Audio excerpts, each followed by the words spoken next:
Okay. You're listening to and now watching Black Agenda Report. I'm Margaret Kimberly.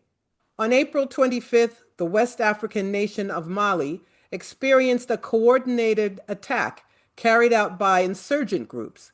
Those killed included the defense minister and members of his family. Abayomi Azikiwe, editor of Pan-African Newswire, joins us from Detroit to provide analysis on the situation in Mali and throughout the Alliance of Sahel States. Thank you so much for joining me again. Thank you so much for your continued work on African affairs. Oh, you're very welcome.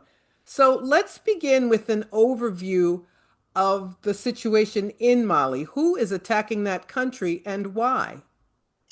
Well, it appears as if the West, particularly France, is behind these recent attacks that took place on April the 25th.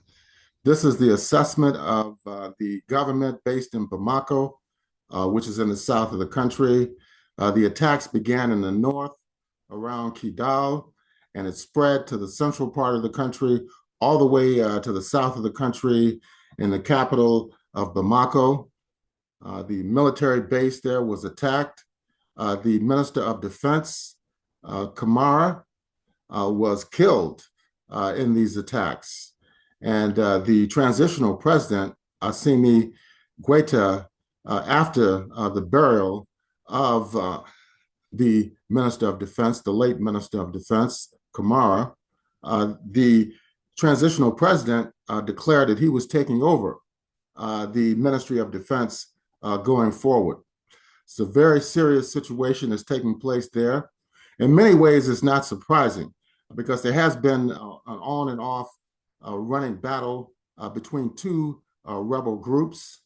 The most violent in the most recent period, the JNIM, which is an Al-Qaeda affiliated organization. It stands for Jamaat al-Nusra Islam al-Muslimin, JNIM, and they have been very active in the West Africa region. Also, a coalition of Tuareg groups known as the Azawad Liberation Front, the FLA. The Tuaregs are a group of people who have been in Northwest Africa for thousands of years. Some people label them as Afro-Asiatic people. They are one of the Berber-speaking groupings that have been in Northwest Africa for several millennia. So these two combined rebel organizations attacked several cities throughout the country, killing the Minister of Defense, and also waging a massive attack on the military base, the defense headquarters near the capital of Bamako. Several hundred people have been killed, according to reports that have come out of the West African country. But with the assistance of the Africa Corps, which is based in Moscow in the Russian Federation, which took the place, so to speak, of the Wagner Group that was active in Africa in several countries in the past, they were able to beat back these rebels and killing several hundred of them. But the situation still remains extremely tense. And the government in Mali, which is a military-led government, is saying they believe France is behind it because France was forced to leave Mali and also two other West African states, Niger, as well as Burkina Faso. And those three nations, Mali, Niger, Burkina Faso, form the Alliance of Sahel States. Among other things, as you pointed out, the French, these were former French colonies, but were still colonized, forcing the French out. But the imperialists never give up, do they? And we see what lengths they go to with proxy forces. And there is even involvement from Ukraine. Explain to us what that's about. Yes, I'm glad you pointed out that many of these Takfiri rebel, purportedly Islamist groups have their origin in U.S. intelligence. We look at Al-Qaeda. It was formed out of the efforts to undermine the socialist-oriented government in Afghanistan. during the late 1970s and early 1980s. ISIS was formed, came out of the Central Intelligence Agency and the U.S. Military intelligence in an effort to prevent the axis of resistance from consolidating in West Asia. Ukraine has been involved because they are trying to counter Russian Federation influence in Africa.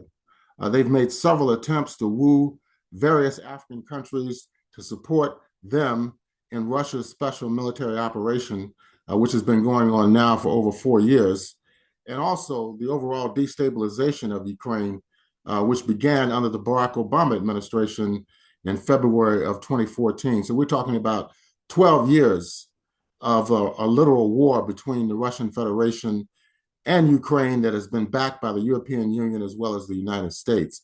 So Ukraine last year was uncovered, had been training and providing weapons to the JNIM, this Takfiri, purportedly Islamist group that has been fighting the central government in Mali, which is a majority Muslim country anyway. Historically, of course, the Kingdom of Mali, going back to the 13th and 14th centuries, was a major source of the spread of Islam in West Africa. So it's quite a contradiction that you have a group that claims to be more Muslim than everybody else in Mali that is causing all this havoc. And unfortunately, they have linked up with the FLA, the Tuareg, and they're calling themselves the Azawad Liberation Front. And they launched these attacks. Now, whether these attacks are designed to try to seize control of the government in Bamako or whether they're just trying to destabilize the country really doesn't matter because the damage is being done. And you hear very little about this in the Western countries, but only from a negative perspective. For example, there's an article in the Washington Post today denigrating the role of the Russian Federation and the Africa Corps, saying that they cannot guarantee the security of their allies in West Africa. Well, neither could the United States or France. AFRICOM had been there for a number of years, and another group called the Sahel G5 was there, and they were led by the French. AFRICOM is led by Washington, the Pentagon, and the security situation got worse while the West was purportedly in charge of maintaining order and discipline inside the country. So it's a very complicated situation. Nonetheless, if this turns out to be true, and I really believe it is, that the Western imperialist countries are behind these rebel groups, then that would explain a lot about what's going on in other parts of Africa and other parts of the world as well. And, you know, it's interesting what you just said about the Washington Post and corporate media who are spokespeople for the U.S. state. So the State Department will feed them a story about Mali or some other African country, something, as you say, negative. Negative if the country is trying to practice self-determination. And we see this a lot where African countries are criticized for being backward or for being dictatorships or relying on strong men or being criticized as being unable to govern themselves. But when African states do try to practice self-determination, do try to attempt to do what's best for their people, then they suddenly find themselves under attack. There's a long history of that, isn't there? Yes, even in Mali, their first government under Modibo Keita, who was a revolutionary and who was a close ally of Kwame Nkrumah and Ahmed Sékou Touré and Ben Bella in Algeria. His government was overthrown in 1968. The Convention People's Party government of Kwame Nkrumah was overthrown 2 years prior to that. We've had clashes in the past between people in Niger and AFRICOM. It happened back in 2017. So yes, there is a long history. Look what happened to Libya a decade and a half ago, where the Jemahadiya, under the leadership of Colonel Muammar Gaddafi, was destroyed. Tens of thousands of people were killed. Over 1 million people were displaced. Gaddafi himself and some of his family members were brutally executed. And look what's going on in Libya today. It's complete chaos. You have at least three different centers of political and military power inside the country. This is the program they have for the entire African continent. Look at Sudan, look at Cameroon, look at the deteriorating situation in Nigeria. They tried to pit Nigeria against the AES states. And of course, now they're trying to break up the unity within the AES states, state by state, and on a regional level as well, while demonizing the Russian Federation and the assistance they're trying to provide. So people really need to keep a close eye on what the media is doing, because what we're seeing, even within the corporate media, greater and greater consolidation, moves being made by the Trump administration, for example, to take over even the corporate media to even a greater degree. We saw what happened at the White House Correspondents' Dinner a week and a half ago, where they had Trump on the dais with the White House logo. I mean, this is absolutely outrageous. And all these people like War Wolf Blitzer and the other ones were lined up to get in there, even though in Gaza they've killed over 260 journalists.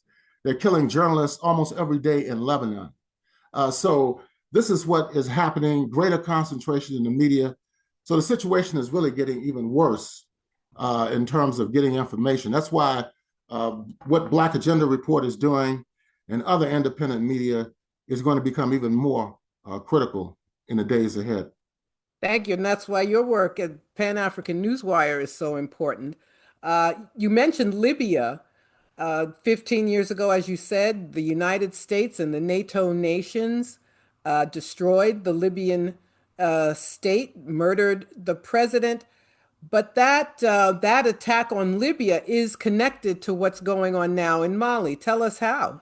Yes, because after Libya was destroyed and a puppet government was installed, which was unstable, it fostered a lot of more instability. The rebels then went into Mali and began to seize cities in the north and the central part of the country. This was in early 2012. What happened after that was the French government sent in more troops. Uh, they've always had a presence since the overthrow of Modibo Keita in the late 1970s. So what happened was that they sent in these rebels who further destabilized the country, prompting French intervention, and that did not work either. The insecurity continued, it worsened. And then in 2020, Assimi Goita, who is now the transitional president, took power, and he had popular support when he did take power. And he demanded that the French leave, that the Americans leave, and then the Russians, Federation forces, came in and attempted to assist in regard to stabilizing the country. The same situation has happened in Niger in 2022, and also no, in Burkina Faso in 2022, and in Niger in 2022 and 2023 as well. So they formed the AES, and immediately they were under attack from the Economic Community of West African States, with Nigeria at that time being in the lead. They were threatening to militarily intervene to reinstall the pro-Western president at the time, Bazoum. But it was so much opposition to this throughout West Africa that they backed away from it. So now they're using other tactics, putting more emphasis on destabilization through the rebels, and also with the war that's going on now in the Persian Gulf. You have skyrocketing prices for fuel, for food, for fertilizer, and for other goods that are transported through the Strait of Hormuz. So the situation is going to get even more critical. And you mentioned Iran. Russia is also friendly to Iran, and I just want to say I think I'm preaching to the choir for most of the people who read and watch Black Agenda Report. Nations have a right to seek help from whomever they want. So a nation in Africa or Iran or whomever can ask Russia for help, or any country that they wish. So we have to be careful and not allow this constant demonization of any country that the United States doesn't like to be painted as an enemy. We've seen in Burkina Faso, I think the leader, Ibrahim Traore, is probably the best known of the leaders of these states we've been discussing. And he recently made a comment, I'm paraphrasing, that said, democracy is not for us. There's something along those lines. And he was criticized for that. But what do you think he meant with that comment? He's probably talking about the Western bourgeois democratic system, which is a rationale and utilized to justify colonialism and imperialism and capitalist rule and racism. So when they say that you're not democratic, you have to really analyze what that statement means, because the democracy that was built in the West was based upon the Atlantic slave trade, the profits that were accrued from chattel enslavement, and also for the colonization of the Western Hemisphere and colonization from the rest of the world, which they utilized to extract minerals, to dominate waterways, just like they want to dominate the Strait of Hormuz. We had the same situation 70 years ago in Egypt when President Gamal Abdel Nasser nationalized the Suez Canal. And here we are 70 years later. It was Britain at that time in 1956. Today, it is the United States. And they have done this for many years. And that is the reality of the situation that we're facing. But Iran has remained steadfast, and they have tactically outmaneuvered the United States. And right now, the U.S. is trying to figure out what to do. They had to take a pause. They have to try to build more weapons. They've had to drain their munition supplies, them and the state of Israel. So this is a real crisis for world imperialism at this point. Yes, and we mentioned some of these connections where there are proxies. Ukraine can be a proxy around the world, or jihadist groups in, let's say, Syria, which that government fell in 2 years ago. Now with the jihadist in control, does and Russia, as you point out, is still fighting in Ukraine. Does Russia have the capability or and willingness to assist the Sahel states at this moment when they are under attack by the West? Well, they have been. Just in this recent episode, the Africa Corps played a role in beating back some of these jihadists. Now, there are reports that Somalian soldiers have been captured by the FLA. We're still trying to substantiate those claims, but it's going to be upon the people of Mali and the AES states to develop the type of security apparatus that will be effective in beating back and also eliminating this type of threat. But we see this all across West Africa. In Nigeria right now, the same JNIM group is now operating. So obviously these people have resources that are coming from France, the United States. Qatar was also mentioned as a possible source for resources. We know what the United Arab Emirates is doing, and Saudi Arabia in the Republic of Sudan, where Saudi Arabia is supporting these Sudanese armed forces of President who is in Abdel Fattah al-Bashir. And also the United Arab Emirates is supporting the RSF leader, Dagalo Hameti. So they're using these rebel groups, they're arming them, they're arming various factions to keep Africa divided. Yes, and there is still resistance, but the people of Mali are suffering. As always, civilians Yes, in Mali are suffering because of these attacks. Tell us about that. of course, because anytime you're displaced and you're under occupation by hostile forces, the civilian populations are going to be suffering immensely. And we've already seen this for months, even in the capital of Bamako, where there's been a blockade coordinated by the JNIM to disallow fuel from coming into the capital of the country. So it's a very critical situation that's taking place right now in Mali.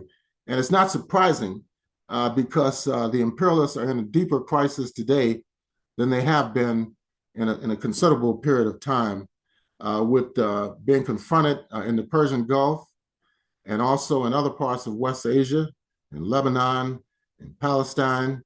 And then, of course, they're tied up in trying to overthrow the Cuban government. They've kidnapped the president and the first lady of Venezuela. And they're divided because they wanted Britain, the European Union, and the other NATO countries to jump in and began to bomb Iran. And they refused to do so. They also want them to come in and help them dominate the Strait of Hormuz. And they've been very reluctant to do so. So they're using every method possible, every weak spot as they see and every strong spot that they see to try to enhance their own hegemony on a world scale. Because what you have taking place with the BRICS countries, for example, and other entities, the Shanghai Cooperation Organization, is a move towards de-dollarization, a move away from Western imperialist unilateralism towards a more multilateral system. And as we close, tell our listeners how they can find your work. Well, you can log on to the Pan-African Newswire website. That's at panafricannews.blogspot.com. That's panafricannews.blogspot.com. I am on Facebook, Abayomi Azikiwe. You can check out my Facebook page. Also, I'm a contributing editor to Fighting Words, which is the journal of the Communist Workers League. And you can reach that site at fighting-words.net, fighting-words.net. I'm also on Instagram as well as X. Thank you so much for joining me, Abayomi. Thank you. And that's Abayomi Azikiwe of Pan-African Newswire, providing analysis on the attack on Mali.